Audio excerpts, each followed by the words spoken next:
नमस्कार साथियों, मैं हूं सचिन कुमार निगम। एक बार फिर से आपका उज्जवल दृष्टि में हार्दिक स्वागत है, अभिनंदन है। साथियों, जैसे कि हम आज आपको बताने वाले हैं, आप देख रहे हैं पूरे उत्तर प्रदेश का क्या हाल है, पूरे भारत का आप क्या हाल देख रहे हैं और कैसी-कैसी खबरें आपके सामने आ रही हैं दोस्तों। कुछ चीज़ों में आप देखते हैं कि आप किस तरह की राजनीति को देखते हैं, किस तरह के आप विचारों को देखते हैं, किस तरह के यहाँ पर आप देख रहे हैं घटनाएँ घट रही हैं और अंजाम दिए जा रहे हैं। दोस्तों, अभी कुछ दिनों पहले की एक घटना है, उसे अभी 3 से 4 दिन हुए हैं। हालाँकि वह घटना पिछले 15 से 20 दिन से आपके बीच चली हुई है। आपने देखा हाथरस की घटना। अब दोस्तों, हाथरस की घटना को जहाँ आप लेकर के हिंदुत्व की आप बात करते हैं, क्योंकि उसमें आप देख रहे हैं हिंदू वर्ग को 2 वर्गों में बाँट दिया गया है, जिसमें एक तरफ श्रमण जाति हो जाती है और दूसरी तरफ में दलित वर्ग हो जाता है दोस्तों। तो अब ये देखिएगा, जब बात आती है एक साथ खड़ा होने की, तो सभी दलित और हिंदू हिंदू हो जाते हैं और जब बात आती है इस तरह की कुव्यवहार या कुल घटनाओं की, तो आप देखते हैं श्रमण श्रमण हो जाते हैं और दलित दलित हो जाते हैं।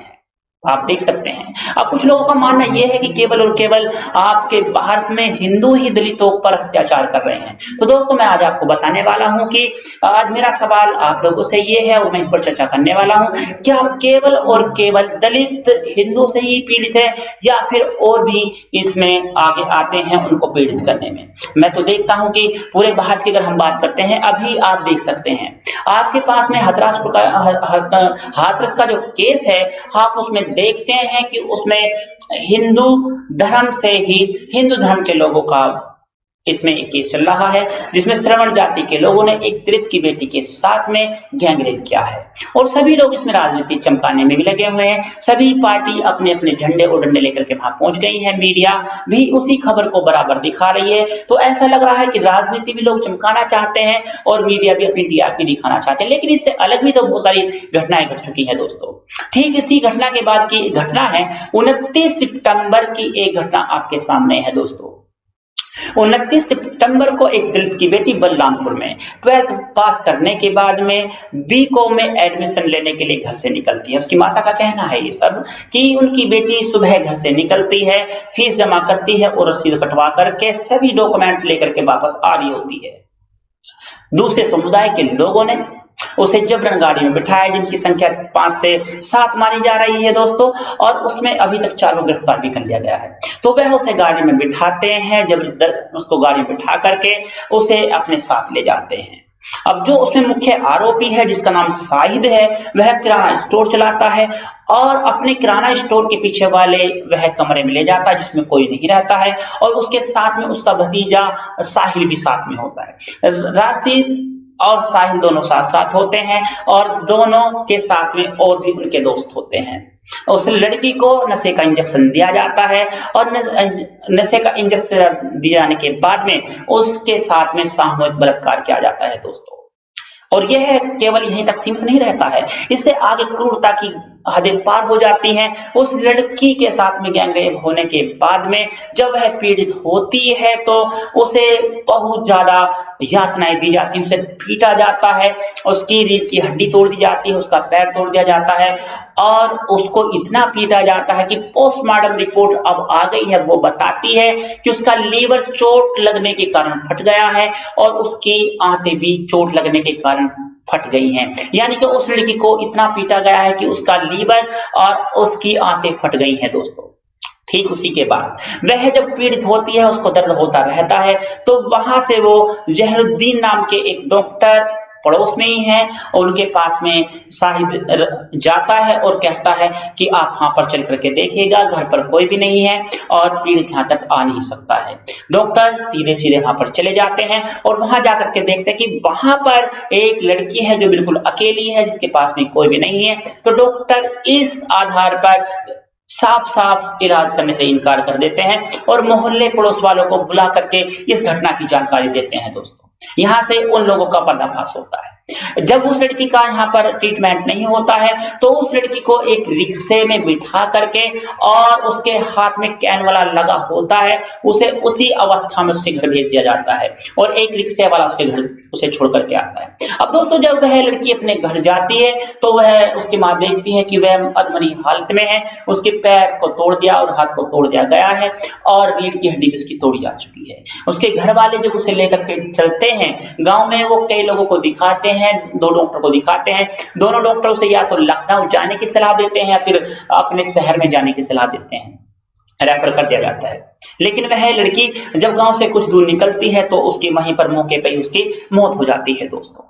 अब दोस्तों देखिएगा, यहाँ पर आपकी पोस्टमार्टम रिपोर्ट बताती है कि उसके लीवर फट चुका है, उसकी आंतें फट गई हैं, उसे इंजेक्शन दिए गए हैं और उसकी बॉडी पर काफी जगह हरे और नीले निशान थे, जो काफी चोट लगने से, ब्लड इकट्ठा होने से वहां पर वो इकट्ठे हो गए हैं दोस्तों। अब दोस्तों देखिएगा, शाहिद राहिल और उसके 2 अन्य साथियों के नाम दर्ज रिपोर्ट हो चुकी है। हालांकि इसमें 2 मुख्य आरोपी शाहिद और राहिल हैं और दोनों को ही जेल भेज दिया गया है और उनके साथ में 2 अन्य को भी जेल भेज दिया गया है दोस्तों। लेकिन यहाँ पर मीडिया का कोई, आपने देखा होगा, कोई रुझान उस तरफ दिखाई नहीं देता है, जबकि वहां पर सीधा पुलिस कार्य कर रही है। उन्होंने उन्हें पकड़ा है और जेल में डाल दिया है। जबकि आप हाथरस की तरफ अगर आते हैं तो आप पाते हैं यहाँ पर राजनीति चल रही है। आप देख रहे हैं, यह पहली दफा आप देख रहे होंगे जब पीड़ितों के पक्ष में श्रवण समाज खड़ा है। आपके यहाँ पर बहुत सारे केस ऐसे हुए हैं जहां पर निर्भया जैसा कांड हुआ है, आप देखते हैं उसमें पूरा देश साथ में खड़ा हो जाता है।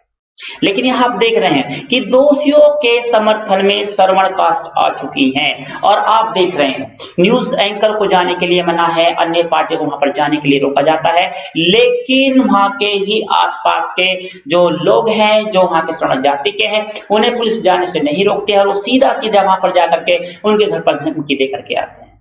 तो दोस्तों यहाँ पर आप देखते हैं, एक तरफ हाथरस का केस है, दूसरी तरफ आपका बलरामपुर है और तीसरी घटना पर मैं आपका प्रकाश चाहूंगा। तो दोस्तों तीसरी घटना आप देख रहे हैं, यह आपकी बिजनौर में घटी है। 29 अगस्त को एक दलित लड़की के साथ में मुस्लिम लड़के का प्रेम प्रसंग होने के कारण वह लड़का उस लड़की को किसी से बात करते हुए देख लेता है और उसे रात में फोन करके बुलाता है और वह ठान लेता है उसे मारने की और उसकी गर्दन काटता है, हाथ पैर काट के अलग कर देता है। जब उसके लिए नामजद रिपोर्ट की जाती है तो पुलिस उसे ले जाती है और पुलिस दूसरे गांव के जंगल से उस लड़की की बॉडी को प्राप्त करती है 2 दिन बाद। तो दोस्तों यहाँ पर आप देख रहे हैं, अब यहाँ पर सबसे बड़ा सवाल यह है दोस्तों कि यहाँ पर दलित कहां पर सुरक्षित है? क्या हिंदुओं में सुरक्षित है? क्या मुस्लिम में सुरक्षित है? अगर दलित जाए तो कहां जाए? आप देख सकते हैं दोनों तरफ से दलित का यहाँ पर मरना हो गया है। अब दलित यहाँ पर असहाय महसूस करता है, आप भली भांति जानते हैं। हिंदू कहे जाने वाले दलितों को हिंदू में कोई जगह नहीं दी जाती है, मुस्लिमों में उनकी जगह होती नहीं है। अब ये दलित यहाँ पर इतने पीड़ित हैं कि इनकी बेटियों को और बहुओं पर गंदी निगाहें रखी जाती हैं और कहीं पर सत्ता के अहंकार में, कहीं जातिवाद के अहंकार में, कहीं गुंडागर्दी के अहंकार में उनके साथ में आज बलात्कार होते रहते हैं दोस्तों। तो दोस्तों आप देख लीजिएगा, इस समय देश की सरकार, राज्य की सरकार इसमें क्या करने वाली है। हालांकि हाथरस केस में सीबीआई जांच शुरू हो गई है, लेकिन दोस्तों क्या केवल एक केस पर सीबीआई जांच करने से ये सभी घटनाएं रुक जाएंगी? आपको कड़ा सा कड़ा कानून लाना पड़ेगा और सभी के खिलाफ एक जैसा ही आपको बर्ताव करना पड़ेगा। आप देखते हैं जब आपने बिजनौर में पुलिस ने सीधा पकड़ करके आरिफ को जेल में डाल दिया है, उधर बलरामपुर के आरोपियों को जेल में डाल दिया है, तो फिर हाथरस वाले आरोपियों को क्यों नहीं पकड़ा जा रहा है दोस्तों? तो सवाल सबसे बड़ा ये है। तो यहाँ पर एक तरफा दिखाई देता है आपका,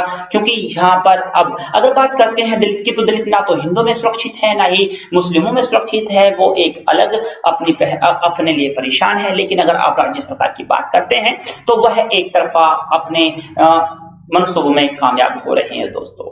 तो दोस्तों मैं सचिन कुमार निगम आपको इन बातों से अवगत कराता हूं और कराने के बाद मैं आपसे विदा लेता हूं। तो दोस्तों इस पर विचार करने की और चिंतन करने की जरूरत है।